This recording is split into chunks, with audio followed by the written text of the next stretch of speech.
Vamos lá. A ideia aqui é entender um cenário bem complexo. A economia global hoje parece uma panela de pressão. Sabe, tem duas forças gigantescas, vindo de lados opostos, espremendo tudo ao mesmo tempo. E o mais impressionante é que tudo isso está acontecendo num dia específico. E esse dia é 17 de março de 2026. É importante marcar essa data, porque ela não é um dia qualquer. É um retrato, um momento crítico que mostra como o sistema financeiro mundial chegou no seu limite, tendo que lidar com vários riscos enormes se tornando realidade, todos de uma vez. E isso nos leva à grande pergunta que essa análise tenta responder. O que acontece quando aqueles maiores riscos globais, sabe, aqueles que os analistas sempre falam, cuidado com isso, cuidado com aquilo, o que acontece quando eles explodem, todos juntos? A resposta para isso, a gente está vendo em tempo real. Ok, vamos ao primeiro ponto de pressão, e ele vem lá do outro lado do mundo, do Japão, uma mudança na política monetária deles que é histórica. Está literalmente acabando com uma era e mandando ondas de choque para todos os mercados do planeta. O ponto central é esse aqui. Por mais de 20 anos, o mundo inteiro se acostumou com uma fonte de dinheiro muito, mas muito barato, que vinha do Japão. Pois é, essa era acabou. O Banco do Japão finalmente decidiu abandonar sua famosa política de juros zero. Para entender por que isso é um problemão, a gente precisa falar do tal do Yen Carry Trade. Pensa assim. Por décadas, investidores pegavam dinheiro emprestado no Japão, pagando quase nada de juros, e investiu essa grana em qualquer lugar do mundo que pagasse mais. Isso funcionou como uma injeção gigantesca de liquidez, de dinheiro no sistema global. Agora, essa torneira está sendo fechada. E olha, esse número aqui mostra o tamanho da mudança. O rendimento dos títulos do governo japonês de 10 anos bateu 2,0%. É o maior nível em décadas. Acabou. O dinheiro barato no Japão oficialmente não existe mais.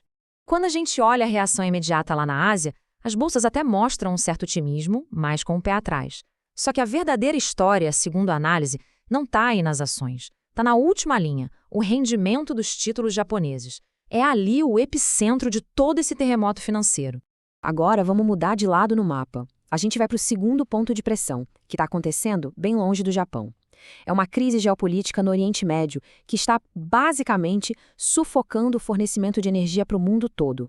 A análise mostra que a coisa está esquentando por lá, como escalada militar envolvendo Estados Unidos, Israel e Irã. E o foco de tudo isso é o Estreito de Hormuz. Pensa que uma parte gigantesca do petróleo do mundo passa por ali. Qualquer instabilidade nesse ponto é uma ameaça direta e seríssima para a economia global. E o resultado imediato a gente vê aqui. O preço do barril de petróleo do tipo Brent pula para quase $105. E o relatório ainda faz um alerta.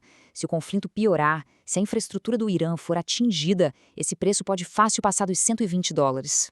E o que isso significa na vida real, no dia a dia?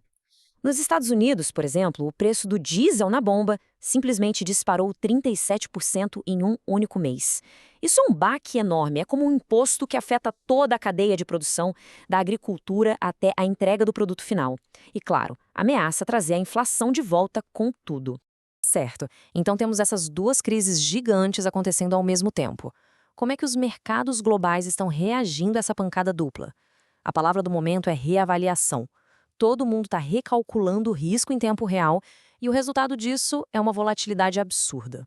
Esse número aqui é o VIX, que o pessoal chama de Índice do Medo do Mercado.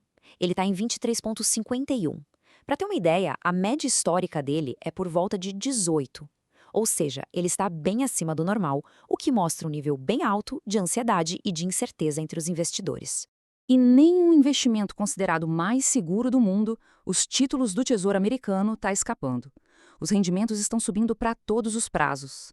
Isso reflete a pressão que vem tanto do choque do petróleo quanto do fim do dinheiro barato do Japão. O mercado simplesmente não sabe direito como digerir tanta incerteza. Agora, aqui tem uma coisa bem interessante, uma divergência clara. De um lado, os mercados tradicionais, como os futuros de ações do S&P 500, operam em queda. Do outro, o Bitcoin está subindo, chegando perto da sua máxima histórica. A análise aponta para uma espécie de desconexão entre os dois nesse ambiente de risco elevado. E essa citação na análise resume bem a nova narrativa que está se formando. Parte do mercado está começando a ver o Bitcoin não mais só como um ativo especulativo, mas como uma espécie de ouro digital, Ou seja, uma forma de se proteger da instabilidade geopolítica, mais ou menos como o ouro de verdade sempre foi. Então, diante disso tudo, como navegar nesse cenário completamente novo? Vamos tentar trazer essa discussão global para um nível um pouco mais prático, olhando os dilemas que os países e investidores enfrentam e, claro, resumindo os principais pontos para a gente levar para casa. O Brasil é um exemplo perfeito desse dilema. Pensa só, com os juros já em 15%, o Banco Central fica numa sinuca de bico. O que fazer? Cortar os juros para tentar dar uma força para a economia aqui dentro? Ou manter os juros altos para se defender desses choques que vêm de fora, como a alta do petróleo e a pressão no dólar? É uma decisão dificílima, não tem resposta fácil. E a análise termina com algumas conclusões bem diretas. Primeiro, gerenciar risco agora é mais crucial do que nunca. Segundo, aquelas regras antigas de como os ativos se comportam juntos já não estão valendo.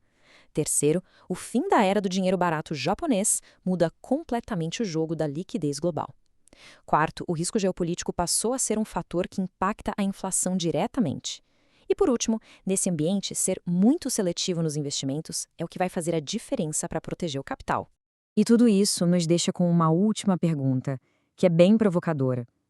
Se as velhas certezas não funcionam mais, se as relações entre os investimentos estão todas bagunçadas, onde, afinal, está o investimento que a gente pode chamar de verdadeiramente seguro? É uma pergunta que fica no ar.